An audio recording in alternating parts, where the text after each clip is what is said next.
नमस्कार साथियों, प्राचीन भारत के इतिहास से बार बार पूछे जाने वाले प्रश्नों की इस सीरीज में आप सभी का स्वागत है। इस क्लास के अंतर्गत हम प्राचीन भारत से संबंधित टॉप 20 एमसीक्यूज लगाएंगे और ये हमारा ऐसा दूसरा सेट है। तो आज की इस क्लास का हमारा पहला सवाल है, जातक कथाएं किससे संबंधित हैं?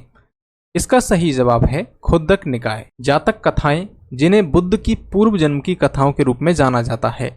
तो बुद्ध की पूर्व जन्म की कथाएं जिन्हें जातक कथाओं के रूप में हम जानते हैं, इसका वर्णन हमें सुत्त पिटक के अंतर्गत जो निकाय है खुद्दक निकाय उसमें मिलता है।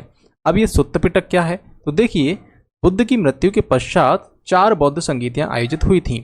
उन बौद्ध संगीतियों में बुद्ध के उपदेशों को, उनके विचारों को संकलित किया गया। इन्हें हम कहेंगे बौद्ध साहित्य। बौद्ध साहित्य जो है त्रिपिटक के रूप में मौजूद है। ये त्रिपिटक कौन कौन से हैं? सुत्त पिटक, विनय पिटक, अभिधम्म पिटक। तो ये जो पिटक हैं, इन्हीं पिटकों में से एक है सुत्त पिटक। सुत्त पिटक के अंतर्गत 5 निकाय हैं, जिनमें से एक है खुद्दक निकाय, और इसी खुद्दक निकाय के अंतर्गत जातक कथाएं देखने को मिलेंगी। इन्हीं निकायों में से एक होगा अंगुत्तर निकाय। अंगुत्तर निकाय में आपको 16 महाजनपदों का उल्लेख देखने को मिलेगा। हमारा अगला सवाल है, 22वें जैन तीर्थंकर कौन थे? इसका सही जवाब क्या है? ऋषभदेव, नमीनाथ, पार्श्वनाथ, अरिष्टनेमी। इसका सही जवाब है अरिष्टनेमी। तो 22वें जैन तीर्थंकर यहां पर आपको देखने को मिल रहा है नेमिनाथ। अब आप कहोगे आपने अरिष्टनेमी को क्यों ठीक किया? क्योंकि अरिष्टनेमी को नेमिनाथ भी कहा जाता है। इनका प्रतीक चिन्ह जो है शंख था। कई बार प्रतीक चिन्हों से भी सवाल आ जाते हैं। जैन धर्म के अंतर्गत कुल 24 तीर्थंकर हुए हैं। हमें टोटल 24 तीर्थंकरों के नामों को याद नहीं करना है। प्रमुख नाम जो हैं उनको मैं आपको बता देता हूं। जैसे कि पहले तीर्थंकर हैं ऋषभदेव, जिन्हें आप आदिनाथ के नाम से भी जानते हैं। इनका प्रतीक चिन्ह है बैल। दूसरे हैं अजितनाथ, इनका प्रतीक चिन्ह है हाथी। और यहां पर 21वें हैं नमीनाथ, इनका प्रतीक चिन्ह है नील कमल। 22वें हैं नेमिनाथ या फिर कहें अरिष्टनेमी, इनका प्रतीक चिन्ह शंख। 23वें और वेरी इंपोर्टेंट हैं पार्श्वनाथ, सर्प इनका प्रतीक चिन्ह है। 24वें और अंतिम और सबसे ज्यादा प्रसिद्ध जो हैं वर्धमान महावीर, इनका प्रतीक चिन्ह है सिंह। अगला प्रश्न है, मेगस्थनीज के अनुसार भारत में कौन सा वर्ड नहीं था? तो ये मेगस्थनीज का जो वर्णन है, उसने अपनी पुस्तक है उसका नाम इंडिका, इसमें किया है। इंडिका में उसने कहा है कि यहाँ पर दास नहीं थे। तो ऐसा गलत कहा है उसने, हालांकि यहाँ पर दास मौजूद थे। मेगस्थनीज कौन था? तो सेल्यूकस निकेटर का ये दूत था, जो कि चंद्रगुप्त मौर्य के दरबार में आया था। अगला प्रश्न है, चोल प्रशासन से संबंधित। चोल प्रशासन में नाडु किसकी इकाई थी? तो ये प्रशासनिक संरचना से पूछा गया है। इसका सही जवाब है चौथे प्रश्न का ऑप्शन बी। चौथे प्रश्न का सही जवाब है ऑप्शन बी। नाडु जो है जिला प्रशासन को कहा जाता था। चोल किंगडम आपको कहां देखने को मिलेगा? साउथ इंडिया में आप देखोगे, इस रीजन में आपको चोल किंगडम देखने को मिलेगा जब आप प्राचीन भारत का इतिहास पढ़ोगे। चोल कांस्य प्रतिमाओं को विश्व की सर्वश्रेष्ठ प्रतिमाओं में से एक माना जाता है। यहाँ पर आप नटराज की मूर्ति देख रहे होंगे। भूमिदान की प्रथा को आरंभ करने का श्रेय किसे दिया जाता है? इसका सही जवाब है 5वें प्रश्न का ऑप्शन सी, सातवाहन वंश। अब देखिए, हाल एक कवि हुए हैं, हाल नामक कवि हुए हैं। उन्होंने गाथा सप्तशती की रचना की थी, वो इसी काल की है, सातवाहन काल की है। इस वंश का संस्थापक कौन था? तो सिमुक इस वंश का संस्थापक था। इन्होंने सीसे या पोटीन के सिक्के भी चलाए, ऐसा कहा जाता है। अगला प्रश्न देखिए, 6वां है, वल्लभी विश्वविद्यालय। वल्लभी विश्वविद्यालय कहाँ स्थित है? नालंदा के बारे में आपको पता है, बिहार के अंतर्गत है। वल्लभी है आपका गुजरात के अंतर्गत ये विश्वविद्यालय था। तक्षशिला कहाँ पर है? अब यहाँ पर हम भारत के प्राचीन विश्वविद्यालयों के बारे में समझ लेते हैं थोड़ा सा। तक्षशिला जो है वर्तमान पाकिस्तान के अंतर्गत है। नालंदा बिहार में मौजूद है। विक्रमशिला बिहार का जो आपका भागलपुर वाला जो रीजन है गंगा के किनारे, वहां पर ये देखने को मिलेगा। ओदंतपुरी जो है ये भी बिहार में था। शारदा पीठ ये कश्मीर के अंतर्गत स्थित था। वल्लभी गुजरात, और पुष्पगिरी जो है आपका कलिंग साम्राज्य उड़ीसा के अंतर्गत पड़ता था, वहां पर था। सोमपुरा विहार ये बंगाल के अंतर्गत था। तो ये जो थे आपके प्राचीन भारत के प्रमुख विश्वविद्यालय थे। अगला प्रश्न है, समाधि R37 किस स्थल से संबंधित है? तो R37 नाम है एक समाधि का, वो किस स्थान से संबंधित है ये पूछा गया है। ये हड़प्पा सभ्यता से संबंधित एक प्रश्न है। इसका सही जवाब है 7वें प्रश्न का ऑप्शन बी। तो हड़प्पा के अंतर्गत एक समाधि मिली जिसे R37 नाम दिया गया। अगला प्रश्न देखिए, काव्यालंकार का लेखन किसने किया था?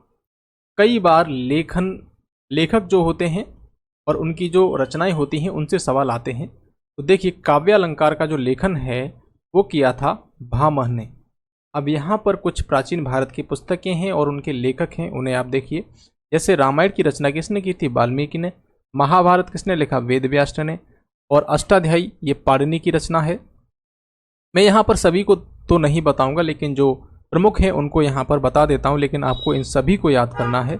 और यहाँ पर एक देखिए, मेघदूत, रघुवंशम और मालविकाग्निमित्रम ये कालिदास के रचनाएं हैं। और एक और है अभिज्ञान शाकुंतलम और कुमार संभवम, तो ये कालिदास की याद रखना है। और यहाँ पर पंचतंत्र जो है विष्णु शर्मा की रचना है। यहाँ पर एक और है नैषधीय चरितम, श्री हर्ष की रचना है। और एक है हर्षचरित जो कि बाणभट्ट की रचना है। और यहाँ पर शिशुपाल वध ये माघ की रचना है। पृथ्वीराज रासो, चंद्रबरदाई। तो आपको ये सभी याद करने बहुत ही इंपॉर्टेंट है, प्रत्येक एग्जाम में पूछे जाते हैं। अगला है भगवत गीता महाभारत के किस भाग से संबंधित है? तो भगवत गीता महाभारत के किस पर्व का भाग है ये पूछा जा रहा है। तो इसका सही जवाब है 9वें प्रश्न का ऑप्शन सी, भीष्म पर्व। महाभारत में कुल 18 पर्व हैं, जिनमें से भीष्म पर्व से संबंधित आपकी ये जो महाभारत संबंधित है, भगवत गीता संबंधित है। इस ग्रंथ की रचना किसने की थी? तो वेद व्यास ने इसकी रचना की थी।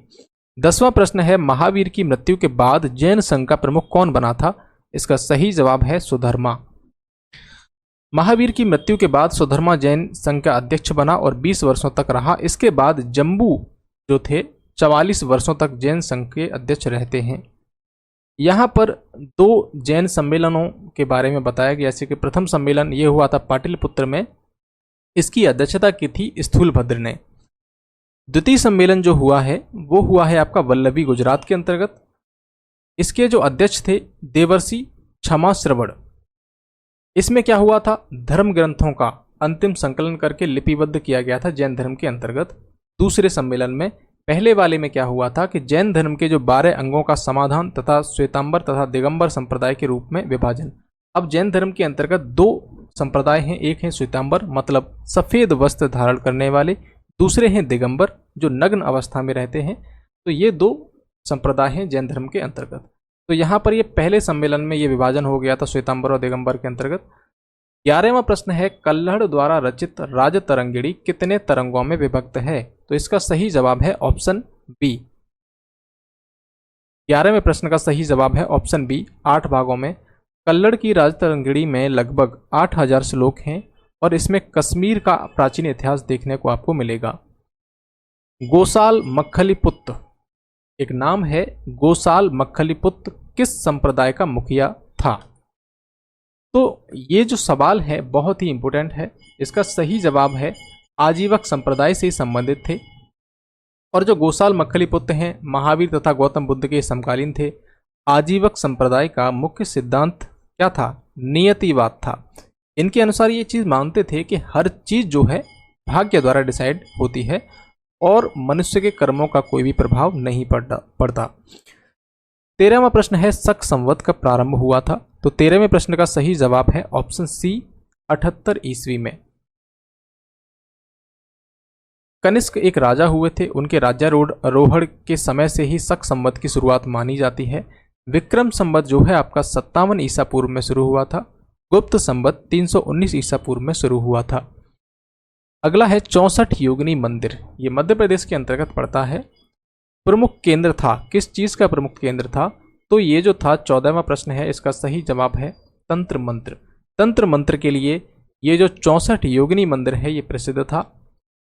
इसका निर्माण कच्छ पगात वंश के एक राजा हुए थे देवपाल, इन्होंने कराया था। ऐसा माना जाता है कि पुरानी भारत की जो संसद है उसका जो डिज़ाइन है इसी से प्रेरित होकर बनाया गया है। हालांकि ये बात कितनी सही है हम ये नहीं कह सकते, लेकिन ऐसा माना जाता है। मध्य प्रदेश के 64 योगिनी मंदिर से प्रेरित है हमारे संसद की डिज़ाइन, ऐसा कहा जाता है। अगला प्रश्न है, ललित विस्तार ग्रंथ किस संप्रदाय से संबंधित है? तो 15वें प्रश्न का सही जवाब है ऑप्शन बी, महायान से संबंधित है। तो बौद्ध धर्म के अंतर्गत आपको हीनयान और महायान ये सुनने को मिलेगा। तो महायान से संबंधित आपका ग्रंथ है ललित विस्तार। इसकी रचना की थी हरिभद्र सूरी ने। ललित विस्तार को ही आधार बनाकर मैथ्यू अर्नाल्ड ने द लाइट ऑफ एशिया नामक रचना की थी। 16वां प्रश्न है महात्मा बुद्ध से संबंधित किस स्थान को अशोक ने टैक्स फ्री कर दिया था, कर मुक्त कर दिया था? तो वो स्थान है आपका लुम्बिनी। बुद्ध का जन्म लुम्बिनी में ही होता है 563 ईसा पूर्व में। इनके पिता का नाम शुद्धोधन जो कि शाक्य वंश के प्रमुख थे, माता माया नाम था इनका, और कोलीय वंश से संबंधित थी। 17वां प्रश्न है मिलिंद पन्नो का लेखक कौन था? 17वें प्रश्न का सही जवाब है मिलिंद पन्नो की रचना नागार्जुन ने की थी।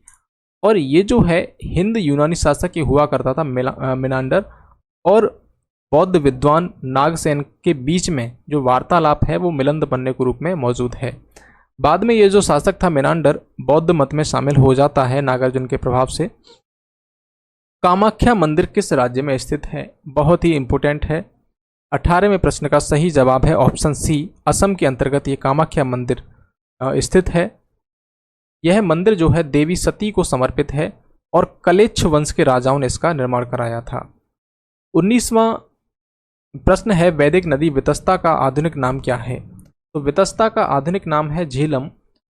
प्राचीन काल में ऋग्वैदिक काल में नदियों के अलग नाम हुआ करते थे, जैसे कि आज की आपकी झेलम नदी है उसे वितस्ता कहा जाता था, चिनाब को अस्किनी, रावी को परसुड़ी कहा जाता था, और सतलज को शतुद्री, व्यास को व्यपासा, गंडक को सदानीरा, और द्रसद्वती घग्गर नदी को कहा जाता, गोमती को गोमल, कुभु कुर्रम और काबुल को कुबा नदी कहा जाता था।